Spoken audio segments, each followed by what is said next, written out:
Assalamualaikum warahmatullahi wabarakatuh. Bertemu kembali dengan saya Dr. Sofi.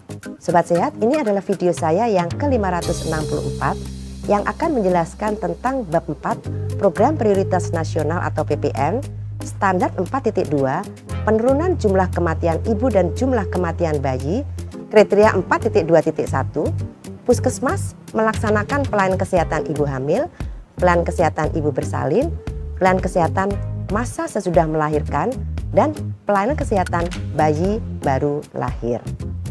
Adapun pokok pikiran dari kriteria 4.2.1 meliputi A. Pelayanan kesehatan ibu hamil adalah setiap kegiatan dan atau serangkaian kegiatan yang dilakukan sejak terjadinya masa konsepsi hingga melahirkan. B.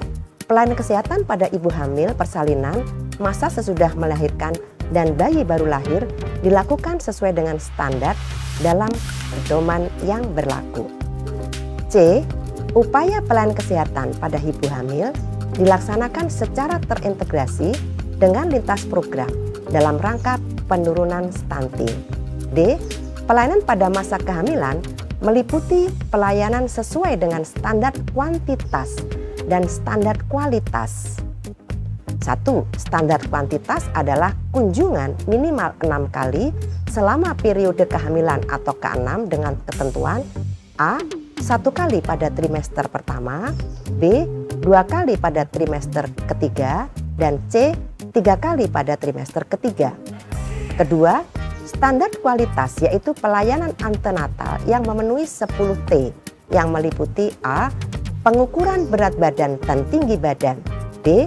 Pengukuran tekanan darah, C. Pengukuran lingkar lengan atas atau lila, D. Pengukuran tinggi puncak rahim atau fundus uteri, E. Penentuan presentasi janin atau denyut jantung janin atau DJJ, F. Pemberian imunisasi sesuai dengan status imunisasi, G. Pemberian tambah darah minimal 90 tablet, H. Tes laboratorium, I. Tata laksana penanganan kasus, dan J. Temu bicara atau counseling. Kemudian E. Penetapan indikator kinerja stunting terintegrasi dengan penetapan indikator kinerja puskesmas. F.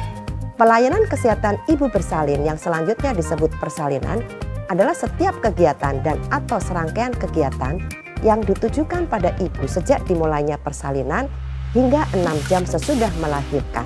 G. Adapun pelayanan pada masa persalinan sesuai standar meliputi 1. Persalinan normal, 2. Persalinan dengan komplikasi. H. Standar persalinan normal adalah asuhan persalinan normal atau APN sesuai standar, yaitu 1. Dilakukan di fasilitas kesehatan, 2. Tenaga penolong minimal 3 orang, terdiri dari A. Dokter, bidan, dan perawat, atau B. Dokter dan 2 bidan. I. Standar persalinan dengan komplikasi mengacu pada buku saku pelayanan kesehatan ibu di FKTP dan FKRTL. J. Pelayanan kesehatan masa sesudah melahirkan adalah setiap kegiatan dan atau serangkaian yang dilakukan ditujukan pada ibu selama nifas atau 6 jam sampai dengan 40 hari sesudah melahirkan. K. Pelayanan kesehatan masa sesudah melahirkan dilakukan minimal 4 kali, yaitu sebagai berikut. 1. Pelayanan pertama dilakukan pada waktu 6 sampai 48 jam sesudah persalinan. 2. Pelayanan kedua dilakukan pada waktu 3 sampai 7 hari sesudah persalinan. 3. Pelayanan ketiga dilakukan pada waktu 8 sampai 28 hari setelah persalinan. 4. Pelayanan keempat dilakukan pada waktu 29 sampai 42 hari setelah persalinan. Pelayanan dilakukan dengan ruang lingkup yang meliputi 1. Pemeriksaan dan tata laksana menggunakan algoritma tata laksana masa nifas. 2. Identifikasi risiko dan komplikasi. 3. Penanganan risiko dan komplikasi. 4. Counseling. Dan 5. Pencatatan pada buku kesehatan ibu dan anak atau buku KIA, kohort ibu, dan kartu ibu atau rekam medis. L. Pelayanan kesehatan bayi baru lahir dilakukan melalui pelayanan kesehatan neonatal esensial sesuai dengan standar. Pelayanan kesehatan neonatal esensial dilakukan ketika bayi berumur 0 sampai 28 hari. M. Pelayanan bayi baru lahir meliputi pelayanan sesuai dengan standar kuantitas dan standar kualitas. 1. Pelayanan standar kuantitas adalah kunjungan minimal 3 kali dalam periode neonatas dengan ketentuan sebagai berikut. A. Kunjungan neonatal 1 atau KN1 6 sampai 48 jam. B. Kunjungan neonatal 2 atau KN2 3 sampai 7 hari. C. Kunjungan neonatal 3 KN3 8 sampai 28 hari. 2. Standar kualitas yang ditetapkan adalah sebagai berikut. A. Pelayanan neonatal esensial saat lahir atau 0 sampai 6 jam. Perawatan neonatal esensial saat lahir meliputi 1. Perawatan neonaturus pada 30 detik pertama. 2. Penjagaan bayi tetap hangat. 3. Pemotongan dan perawatan tali pusat. 4. Inisiasi menyusu dini atau IMD. 5. Pemberian identitas. 6. Injeksi vitamin K1. 7. Pemberian salep atau tetes mata antibiotika.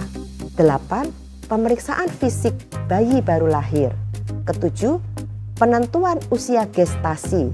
10. Pemberian imunisasi atau injeksi vaksin hepatitis B0. 11. Pemantauan tanda bahaya. Dan 10 dan 12 perujukan pada kasus yang tidak dapat ditangani dalam kondisi stabil dengan tepat waktu ke fasilitas kesehatan yang lebih mampu. Selanjutnya B.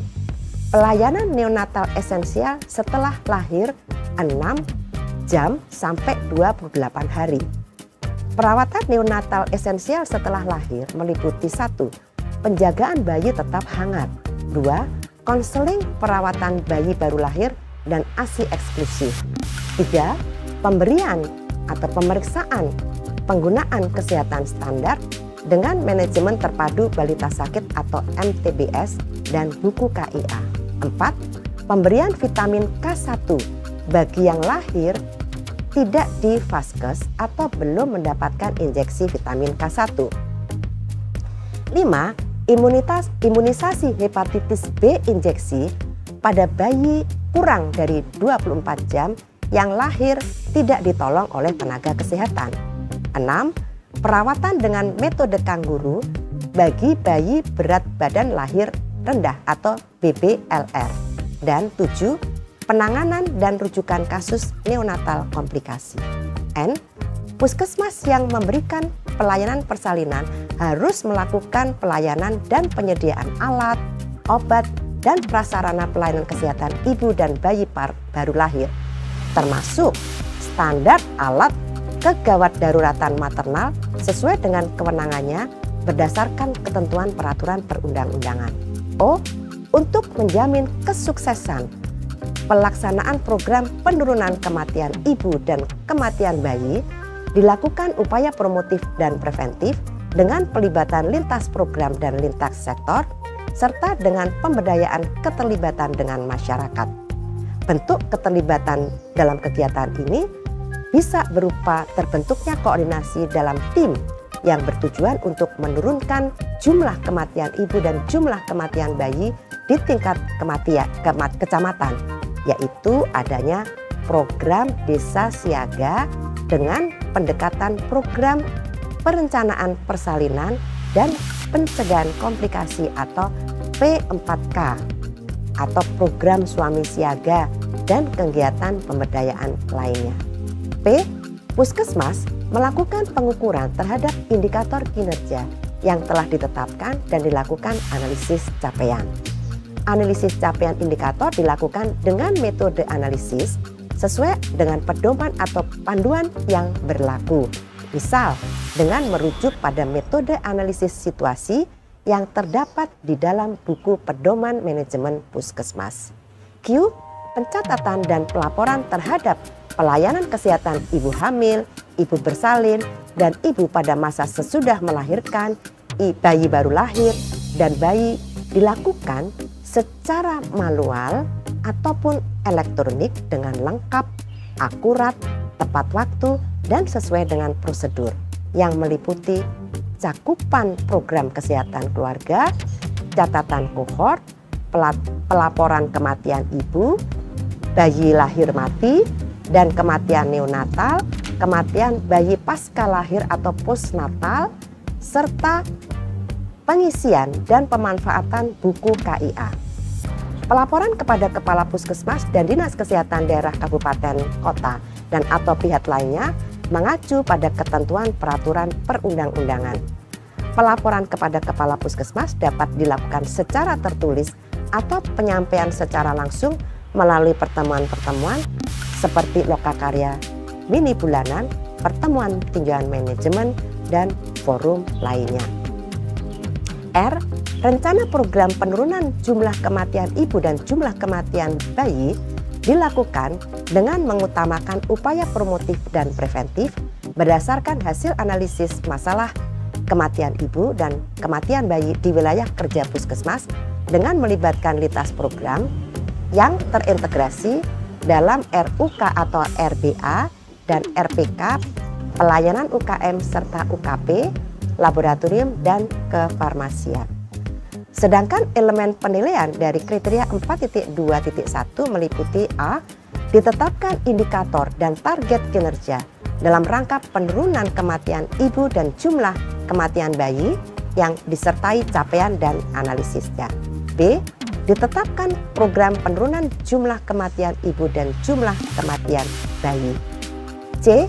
Tersedia alat, obat, bahan habis pakai, dan prasarana pendukung pelayanan kesehatan ibu dan bayi baru lahir, termasuk standar alat kegawat daruratan maternal dan neonatal sesuai dengan standar dan dikelola sesuai dengan prosedur.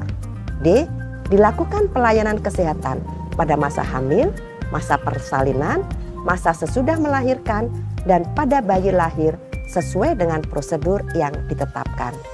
Ditetapkan kewajiban penggunaan partograf pada saat pertolongan persalinan dan upaya stabilisasi prarujukan pada kasus komplikasi, termasuk pelayanan pada puskesmas mampu PONET sesuai dengan kebijakan, pedoman, panduan, prosedur, dan kerangka acuan yang telah ditetapkan. E. Dikoordinasikan dan dilaksanakan program penurunan jumlah kematian ibu dan jumlah kematian bayi sesuai dengan regulasi dan rencana kegiatan yang disusun bersama lintas program dan lintas sektor. F. Dilakukan pemantauan, evaluasi, dan tindak lanjut terhadap pelaksanaan program penurunan kematian ibu dan jumlah kematian bayi, termasuk pelayanan kesehatan pada masa hamil, persalinan, dan pada masa bayi baru lahir di puskesmas. G. Dilaksanakan pencatatan, lalu dilakukan pelaporan kepada Kepala Puskesmas dan Dinas Kesehatan Daerah Kabupaten Kota sesuai dengan prosedur yang telah ditetapkan. Demikianlah Sobat Sehat, kita telah membahas kriteria 4.2.1. Kita akan bertemu di video 565 untuk membahas tentang bab 4, Program Prioritas Nasional atau PPN, Standar 4.3, peningkatan cakupan, serta mutu imunisasi, kriteria 4.3.1, program imunisasi direncanakan, dilaksanakan, dipantau, dan dievaluasi dalam upaya peningkatan capaian, cakupan, dan mutu imunisasi. Sampai di sini dulu ya. Saya tetap mengundang masukan dari Sobat Sehat. Silakan sampaikan di kolom komentar. Semoga selalu sehat. Wassalamualaikum warahmatullahi wabarakatuh.